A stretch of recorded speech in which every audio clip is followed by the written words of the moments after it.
நண்பர்களே, இன்று நான் சொல்லப் போகிற விஷயம் உங்கள் உடல் பற்றியது. ஆனா, அத நான் ஒரு வீட்டின் கதை மூலமா சொல்லப் போகிறேன். கொஞ்சம் பொறுமையா கேளுங்க. கடைசி வரை கேட்டா இந்த கதை ஏன் சொன்னேன்னு புரியும். ஒரு ஊர்ல ஒரு வீடு கட்டினாங்க. ரொம்ப அழகான வீடு. வீடு கட்டி முடிஞ்சதும் அந்த வீட்டுக்காரங்க ரொம்ப சந்தோஷமா இருந்தாங்க. வீடு பெருசா வசதியா இருந்துச்சு. அவங்க வீட்டுக்கு அடிக்கடி நண்பர்கள் வருவாங்க, சொந்தக்காரங்க வருவாங்க. எப்ப பார்த்தாலும் சந்தோஷமா குதூகலமா இருப்பாங்க. இப்படியே 20 வருஷத்துக்கு மேலே ஓடிடுச்சு. ஒரு நாள் ஒரு மெக்கானிக் கிட்ட ஃபோன் வந்துச்சு. ஒரு ஃபேன் ரிப்பேர் பண்ணணும், வந்து பாருங்களேன்னு கேட்டாங்க. அவர் எங்கேன்னு அட்ரஸ் கேட்டாரு. அவங்க சொன்ன அட்ரஸ் கேட்டதும் அவருக்கு ஒரு ஞாபகம் வந்துச்சு. இந்த அட்ரஸ் அவருக்கு நல்லாவே தெரியும். ஏன்னா 20 வருஷத்துக்கு முன்னாடி அந்த கட்டிடத்துல அவர் வேலை பார்த்திருக்காரு. அந்த வீடு கட்டும்போது அவர்தான் எலக்ட்ரிக் வயரிங் எல்லாம் பண்ணி கொடுத்தாரு.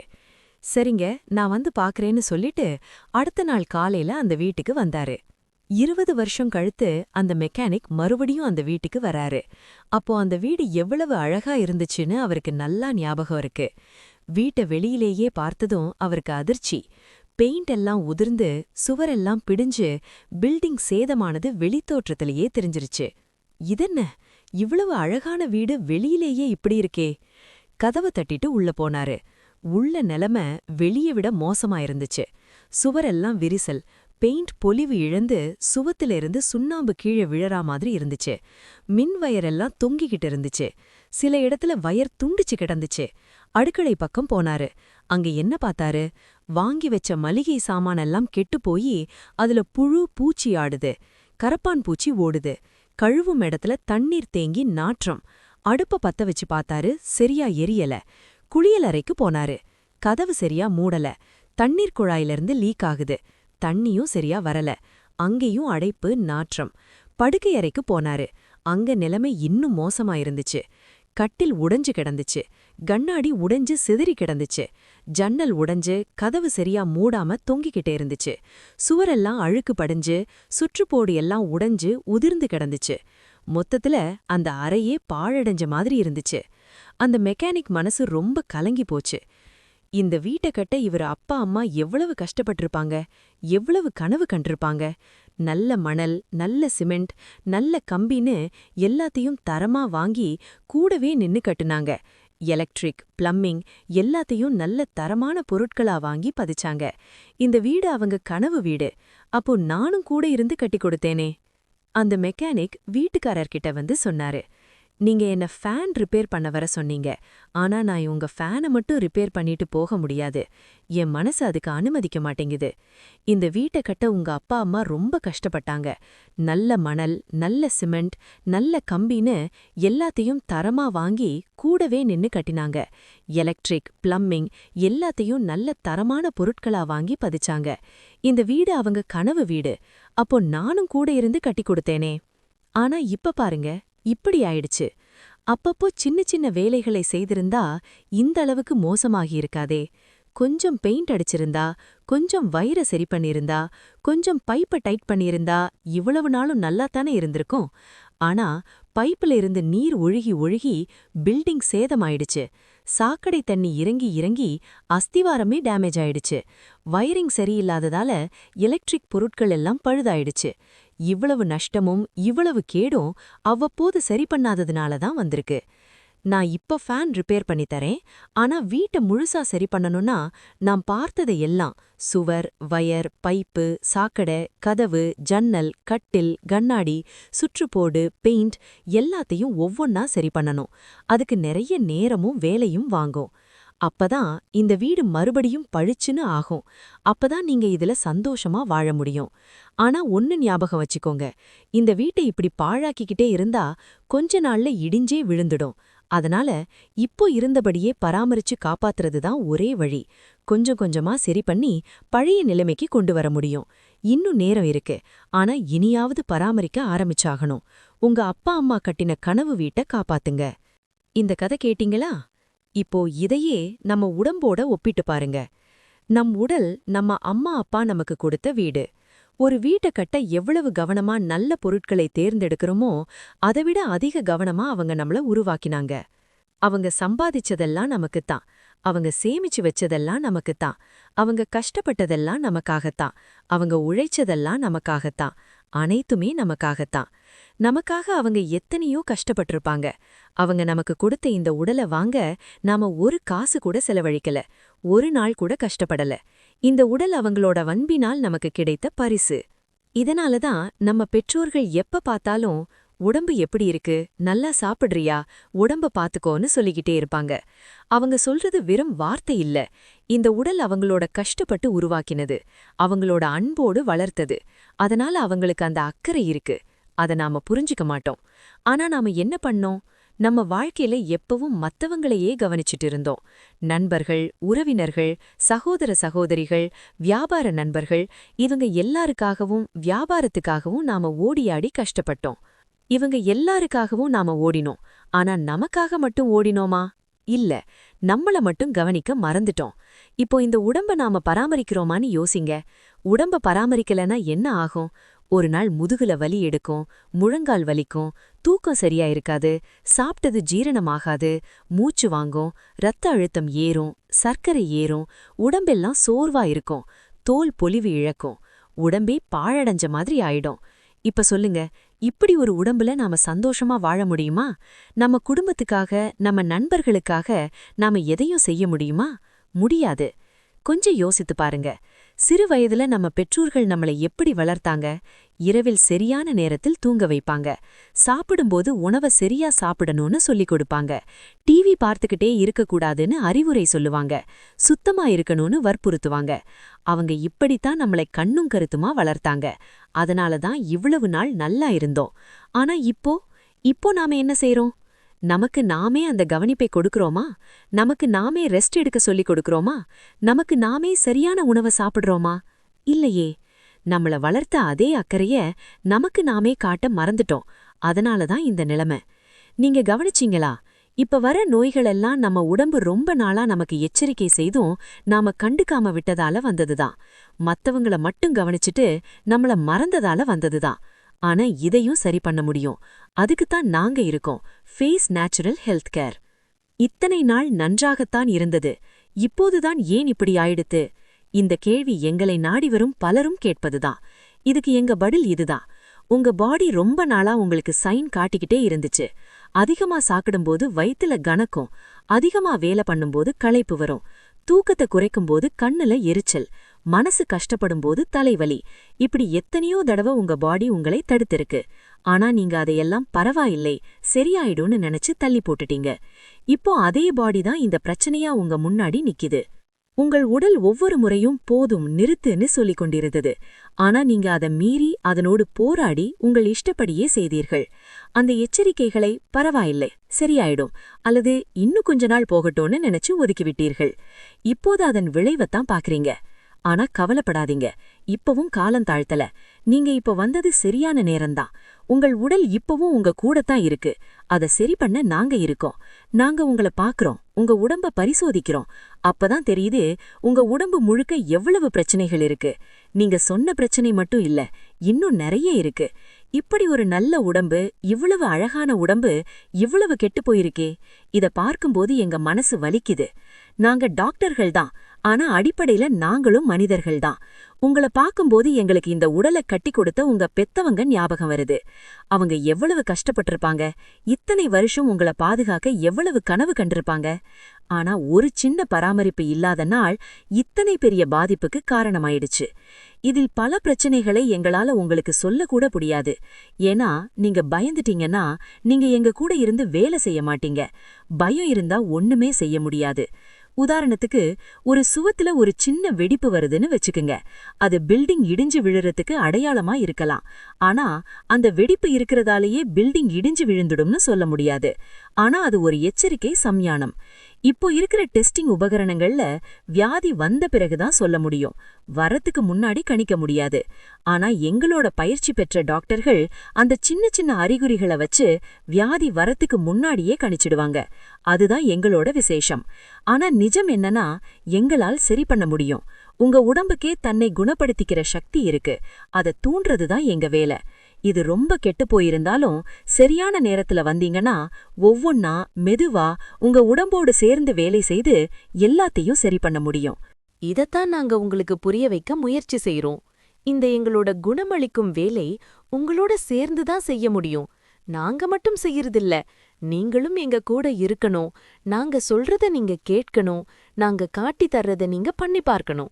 நாம இருவரும் சேர்ந்து தான் உடம்ப சரி பண்ண முடியும். நாங்க என்ன பண்ணுவோம்? முதல்ல உடம்புல தேங்கி கிடக்கும் கழிவுகள வெளியேத்துறோம். அடுத்து வியர்வை சரியா வர வழி செய்றோம். ஒரு மண்பானைய பாருங்க, அதுல தண்ணி ஊத்தி வச்சா பானை வியர்க்கும். அப்பதான் உள்ள இருக்கிற தண்ணி கெடாம இருக்கும், குளிர்ச்சியாவும் இருக்கும். வியர்க்கலைன்னா தண்ணி வெதுவெதுப்பாகி கெட்டு போயிடும். அது மாதிரிதான் நம்ம உடம்பும். நம்ம உடம்புல லட்சக்கணக்கான வியர்வை சுரப்பிகள் இருக்கு. அவை தோல் வழியா வியர்வைய வெளியேத்தும். அப்பதான் உடம்போட வெப்பம் சீராகும், கழிவுகள் வெளியேறும். இப்போ பல பேருக்கு ஒரு தப்பான எண்ணம் இருக்கு. உழைக்கும் போதுதான் வியர்க்க வேண்டும், சும்மா இருக்கும்போது வியர்ப்பது சரியில்லைன்னு நினைச்சுக்கிறாங்க. ஆனா உண்மையிலே சும்மா இருந்தாலும் உடம்பு வியர்க்கணும். ஏன்னா உடம்புல இருக்கிற கழிவுகள் தோல் வழியா வெளியேறணும். அது இயற்கையான செயல்முறை. இந்த சாதாரண நேரத்துல வியர்க்கிற வியர்வை பெரும்பாலும் கண்ணுக்கு தெரியாது. ஏன்னா அது உடம்ப வெளியே வந்த உடனே ஆவியாகி காற்றுல கலந்துடும். இதத்தான் விஞ்ஞானத்துல இன்சென்சிபிள் பெர்ஸ்பிரேஷன், அதாவது புலனாகாத வியர்வைன்னு சொல்லுவாங்க. இந்த வியர்வை தான் உடம்பின் சூட்ட சீராக்கி குளிர்ச்சியாக வச்சுக்க உதவுது. இது சரியா நடக்கும்போதுதான் உடம்பு ஹீட் ஆகாம இருக்கும். வேலை செய்யும்போது வர்ற வியர்வை அதிகப்படியான கழிவுகளை வெளியேத்தும். ஆனா சும்மா இருக்கும்போது வர்ற இந்த புலனாகாத வியர்வை சாதாரணமா உடம்புல இருக்கிற கழிவுகளை வெளியேத்தும். ரெண்டும் அவசியம். ஒரு விஷயம், வியர்வை சரியா வெளியேறுதான்னு எப்படி கண்டுபிடிக்கலாம்? தோலை பார்த்தாலே தெரியும். வியர்வை சரியா வெளியேறினா தோல் பளபளப்பா ஈரப்பதத்தோட இருக்கும். வியர்வை சரியா வெளியேறலன்னா தோல் வறண்டு அழுக்கு படிஞ்சு இருக்கும். அந்த உடம்பு ஹீட்டாகவே இருக்கும். ஏன்னா இந்த புலனாகாத வியர்வை கூட சரியா வெளியேறலன்னா உடம்போட சூடும் வெளியேற முடியாம போயிடும். இப்போ பல பேர் வந்து சொல்றாங்க, எனக்கு உடம்பு ஹீட் ஆகுதுன்னு. உண்மையில என்னன்னா, இந்த புலனாகாத வியர்வை கூட சரியா வெளியேறி உடம்பு கூலாகணும்.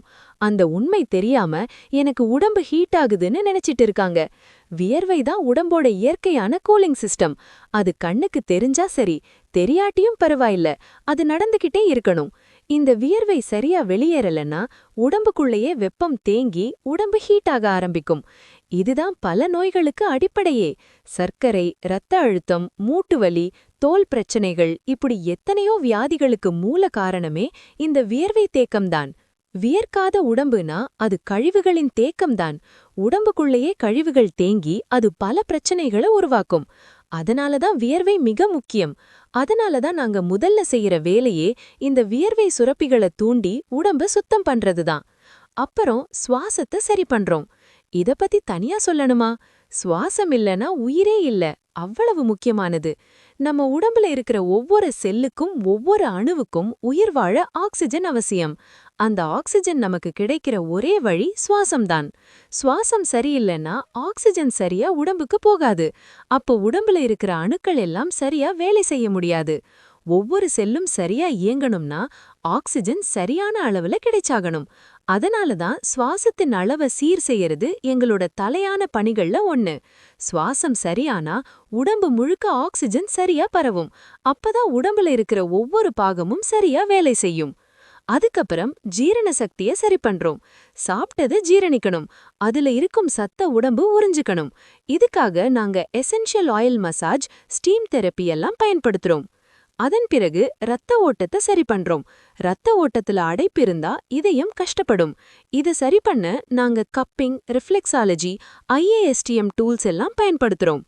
அடுத்து ரொம்ப முக்கியமானது முதுகெலும்பு. நம்ம உடம்புக்கு ஒரு அற்புதமான ஆற்றல் இருக்கு, தன்னைத்தானே குணப்படுத்திக் கொள்ள சக்தி. அது நம்ம மூளைக்குள்ளேயே இருக்கு. ஆனா அதுக்கு வேணும் தகவல்களை சரியா சேர்க்கணும்.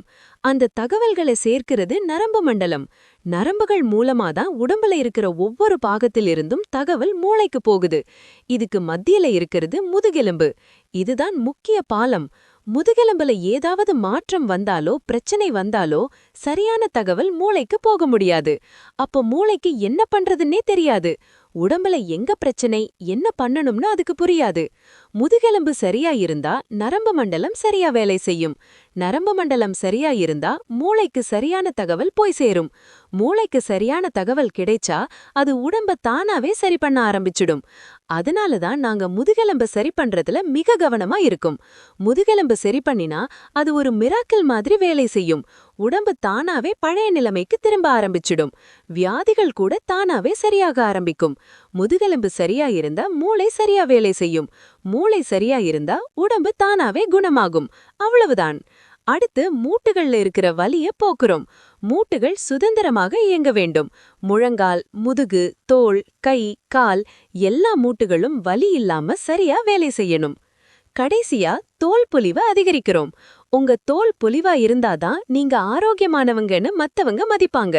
ஆனா இதுல ஒரு முக்கியமான விஷயம் இருக்கு. ஒவ்வொரு உடலும் ஒவ்வொரு மாதிரி. ஒவ்வொருத்தருக்கும் ஒவ்வொரு விதமான பிரச்சனைகள். அது தனித்தனி யுனிக்கான பிரச்சனைகள். அதனாலதான் நீங்க எங்க கிட்ட வரும்பொழுது முதல்ல நல்லா டயக்னாஸ் பண்ணுவோம். உங்க உடம்போட மொழிய புரிஞ்சுக்குவோம். உங்க உடம்பு என்ன சொல்லுது, எங்க பிரச்சனை, எதுக்கு இந்த பிரச்சனைன்னு எல்லாத்தையும் ஆழமா புரிஞ்சுக்குவோம். அதுக்கப்புறம் தான் சிகிச்சை ஆரம்பிப்போம். அதுவும் நாங்க மட்டும் பண்றதா இல்ல, உங்களுக்கும் சொல்லிக் கொடுப்போம். எப்படி உங்க உடலை பராமரிக்கணும், எப்படி நீங்களே உங்க உடலை கவனிச்சுக்கணும், எப்படி நீண்ட நாள் ஆரோக்கியமா வாழணும்னு வழி சொல்லித் தருவோம். நீங்க சிகிச்சைக்காக வர்றீங்க, நாங்க உங்களுக்கு சிகிச்சை அளிக்கிறோம். நீங்க திரும்பி போறீங்க. ஆனா அத்தோட எங்க வேலை முடிஞ்சிடுதா? இல்ல. நீங்க சென்ற பின்னும் எங்களோட நிபுணர்கள் எல்லாம் கூடி உங்கள பத்தி கலந்து ஆலோசிப்போம். உங்களுக்கு எப்படி சிகிச்சை செய்யணும், அடுத்த முறை என்ன பண்ணணும், எந்த முறை பயன்படுத்தணும்னு எல்லாத்தையும் நிர்ணயிப்போம். அதனால நீங்க எங்க கிட்ட இருக்கும்போது மட்டுமில்ல, நீங்க சென்ற பின்னும் நாங்க உங்கள மனசார பின்தொடர்ந்துட்டே இருப்போம். உங்கள் நலனில் எங்களுக்கு அக்கறை இருக்கு. இதுக்காக எங்க கிட்ட பயிற்சி பெற்ற டாக்டர்கள் இருக்காங்க. பயிற்சி பெற்ற நிபுணர்கள் இருக்காங்க. இது முழுக்க முழுக்க இயற்கை வழி மருத்துவம். எந்த கெமிக்கலும் இல்லை, எந்த பக்க விளைவுகளும் இல்லை. இயற்கையோடு இயற்கைக்கு ஏற்ற மாதிரி இயற்கையான முறையில் உங்க உடலை சரி பண்றோம். இப்போ அந்த மெக்கானிக் சொன்னதை ஞாபகப்படுத்திக்கோங்க. இந்த வீட்டை இப்படி பாழாக்கிட்டு திரும்ப இத மறுபடியும் புதுசா கட்ட முடியுமா? முடியாது. இதே பொருட்களை வைத்து இதே மாதிரி இன்னொரு வீடு கட்டலாம். ஆனா இதே வீட்டை மறுபடியும் கட்ட முடியாது. அதனால உங்க வீட்டை பாத்துக்கோங்க, பராமரிங்க. இதேதான் நம்ம உடம்புக்கும் பொருந்தும். இந்த உடம்பை இப்படி பாழாக்கிட்டு திரும்ப இத மறுபடியும் புதுசா வாங்க முடியுமா? முடியாது. எவ்வளவு பணம் கொடுத்தாலும் உடம்புல ஒரு பாகத்தை கூட மறுபடியும் வாங்க முடியாது. அதனால உங்க உடம்ப பாத்துக்கோங்க, பராமரிங்க. மத்தவங்களுக்காக நாம எல்லாத்தையும் செய்தோம், அவங்களுக்காக வாழ்ந்தோம். ஆனா நம்மளை மறந்துட்டோம். இனியாவது நம்மளையும் கொஞ்சம் கவனிக்க வேண்டாமா? உங்கள் பெற்றோர் கட்டிக் கொடுத்த இந்த அற்புதமான உடலை இனியாவது பராமரிக்கலாமா? இப்போ ஒரு முக்கியமான விஷயம். ஒரு நாள் நீங்களும் ஒரு பெற்றோர்தானே. நம்ம குழந்தைகளுக்கு ஆரோக்கியத்தை பத்தி வாயால சொல்றதை விட செய்து காட்டுறதுதான் சிறந்த வழி. நம்ம வீட்டை சுத்தமா வச்சுக்கிறோம், அதே மாதிரி நம்ம உடம்பையும் சுத்தமா வச்சுக்கணும். நம்ம ஆரோக்கியத்தை அவங்களுக்கு காட்டணும். அப்பதான் அவங்களும் கத்துக்குவாங்க. இதையே தான் உங்க குழந்தைகளுக்கும் காட்டுங்க. உங்கள பார்த்து அவங்களும் கத்துக்குவாங்க. உங்கள பார்த்து அவங்களும் தங்கள் உடம்ப சரி பண்ணிக்குவாங்க. அப்புறம் அவங்க அவங்க குழந்தைகளுக்கு சொல்லிக் கொடுப்பாங்க. இப்படி உங்க பரம்பரையே நல்ல ஆரோக்கியமா வளரும். தலைமுறை தலைமுறையா ஆரோக்கியம் காக்கும் பழக்கம் உங்க வீட்ல தொடரும். ஃபேஸ் நேச்சுரல் ஹெல்த் கேரோட பணியே அதுதான். அகத்தின் அழகு முகத்தில் தெரியும். இது வெறும் வார்த்தை இல்ல, நிஜம். உங்க அகம் சரியானா அது உங்க முகத்துல தெரியும். உங்க முகம் பொலிவு பெறும். உங்க தோல் பளபளப்பா இருக்கும். நீங்க இப்போதும் இளமையாவும் ஆரோக்கியமாவும் இருப்பீங்க. இறுதியா சொல்லணும்னா, உடல் என்பது தன்னைத்தானே குணப்படுத்திக் கொள்ளும் ஒரு அற்புதமான அமைப்பு. அதில் ஏற்படும் சிறு சிறு இடையூறுகளை நாம் சரியான நேரத்தில் கவனித்து தேவையான உதவியை செய்தால் போதும். நோய் நொடி இல்லாமல் உடல் தன்னைத்தானே பார்த்துக் கொள்ளும். ஆனால் அதற்கு நாம் முதல்ல உடம்போட மொழிய புரிஞ்சுக்கணும். உடம்பு சொல்ற சின்ன சின்ன சமிக்ஞைகளை கவனிக்கணும். நம் உணர்வுகள் அனைத்துமே அந்த செயலை செய்கிறது. உணர்வுகளை நாம புரிஞ்சுக்கிட்டா நோயற்ற ஒரு உடலை நாம் பெற முடியும். இந்த ஆடியோ உங்களுக்கு பிடிச்சிருந்தா மத்தவங்களுக்கும் பகிருங்க. உங்கள் நண்பர்கள், உறவினர்கள் யாரெல்லாம் இத புரிஞ்சுக்கணும்னு நினைக்கிறீங்களோ அவங்க எல்லாருக்கும் பகிருங்க. ஏன்னா ஆரோக்கியமான உடல் மட்டும் இல்ல, ஆரோக்கியமான சமுதாயத்தை உருவாக்குறதும் நம்ம கையில தான் இருக்கு. இளமையோட, வலிமையோட, வளத்தோட நீண்ட நாள் வாழ எங்க வாழ்த்துக்கள்.